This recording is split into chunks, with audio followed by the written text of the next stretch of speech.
Aitäh!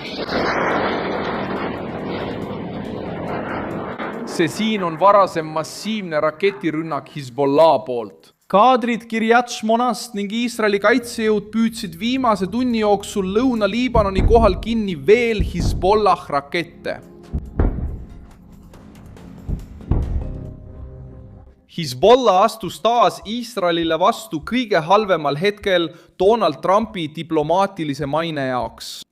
Kui Donald Trump ütles, et Ameerika Ühendriigid on pühendunud rahule, näitas Iraani toetatud rühmitus, et kõige raskem osa ei ole paberi allkirjastamine, vaid panna Teherani liitlased koha peal kuuletuma.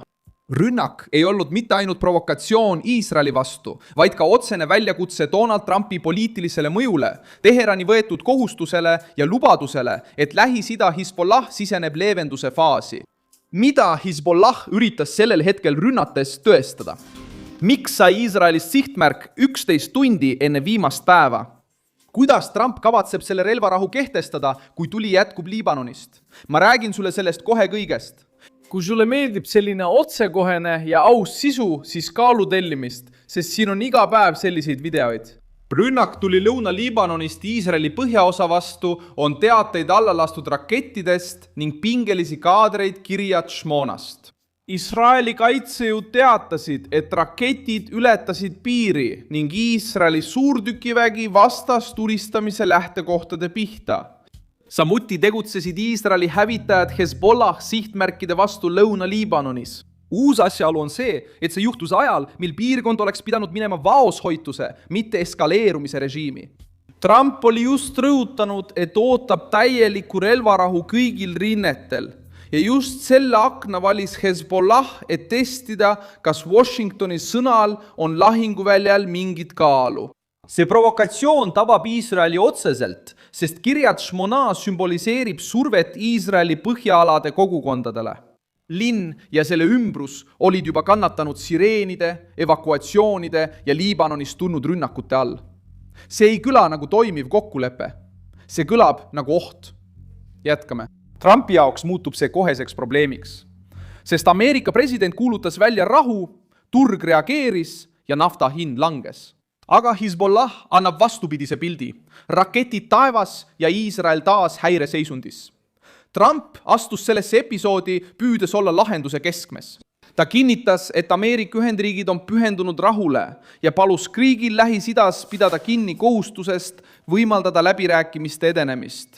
See kõne oli hoolikalt läbimõeldud, et näidata juhtimist. Trump tõi samuti välja turgude reaktsiooni, nafta hind langes ja aktsiad tõusid. Märgina usaldusest kokkuleppe vastu. Tegelikult püüdis ta maailmale maha müüa mõtet, et Ameerika jõud sundis Iraani pausi tegema ja lõi võimaluse stabiilsuseks.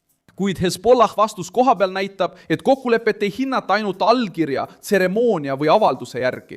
Seda hinnatakse vaikuse järgi piiridel. Tulistamise lõpp ja relvastatud rühmituste tegelik taandumine. Memorandum Ameerika Ühendriikide ja Iraani vahel tõi Liibanoni arvestusse. Washingtonis arutatud tekst räägib sõjaliste operatsioonide lõpetamisest kõigil rinnetel ja avab 60-päevase akna lõplike läbirääkimiste jaoks. See hõlmab ka Hormuzi väina, kaubandust, tsirkulatsiooni ja Ameerika meetmete järk-järgulist tühistamist Iraani sadamate suhtes. Samas võtab Teheran endale kohustusi kokkuleppe raames. Seetõttu on Hezbollah rünnak nii kaalukas. See ei toimu väljaspool kokkulepet. See toimub kokkulepet kõige tundlikumas punktis. Kui Hezbollah jätkab rakettide tulistamist, peab Trump näitama, et Iraanil on piisavalt mõjuvõimu oma liitlaste ohjeldamiseks või et Ameerika Ühendriikidel on piisavalt jõudu, et tagajärjed maksma panna. Mostaba Khamenei astus samuti mängu, tunnistades, et andis memorandumile loa, kuigi ta ütles, et tal oli erinev arvamus.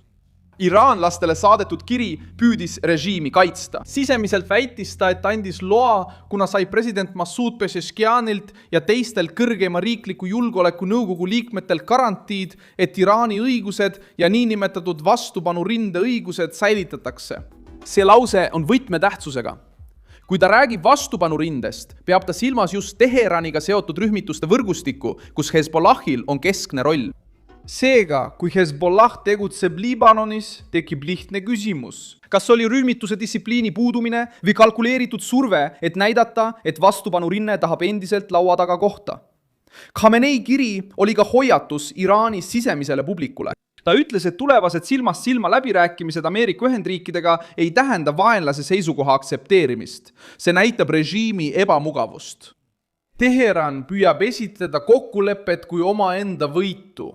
Samal ajal esitleb Trump sama kokkulepet Ameerika surve tulemusena.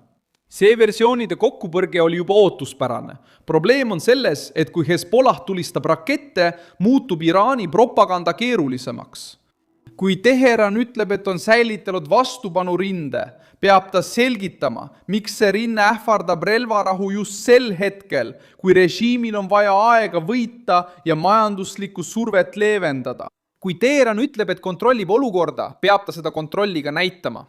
Israel reageeris, säilitades julgeolekuloogika Lõuna-Liibanonis. Pinged Washingtoniga tekivad, sest Trump tahab sõja lõpetada ja suruda kokkuleppe lõppfaasi. Samas Iisrael tahab kindlaid garantiisid enne, kui ta viib sõdurid ära piirkondadest, mida peab oma elanikkonna kaitsmiseks vajalikuks. See erinevus tekitab delikaatse vaidluse. Trump tahab täielikku relvarahu.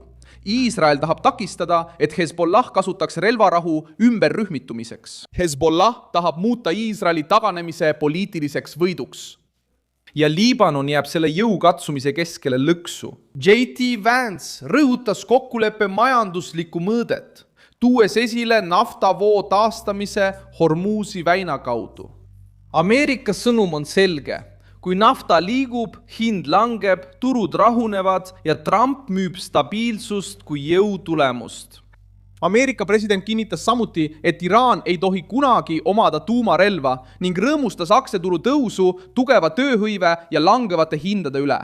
Hezbollahi rünnak rikub seda kuvandit, sest see taaselustab kahtluse rahu kestuse suhtes. Paavst Leo XIV kiitis samuti Ameerika Ühendriikide ja Iraani vahelise dialoogi teed ning kutsus üles vastastikusele usaldusele Lähis-Idas.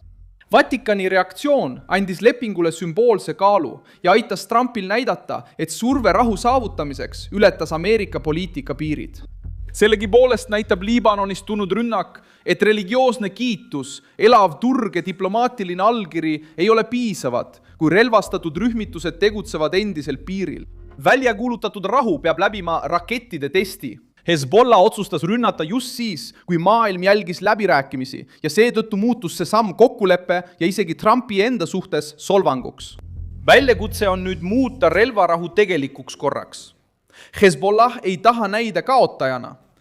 Iraan püüab kaitsta oma sisemist mainet, samal ajal kui ta nõustub Ameerika Ühendriikidega läbi rääkima.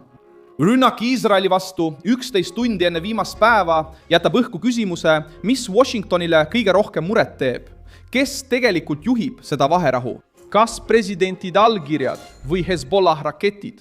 Mina olen Milson Alvese Global ja minu eesmärk on hoida sind iga päev tõega hästi informeerituna. Uudiste lingid leiab video kirjeldusest. Pane sellele videole like, telli kanal ja lõpuks vaata kindlasti kommentaare, et olla Milson Alvese kogukonnaga veelgi rohkem seotud.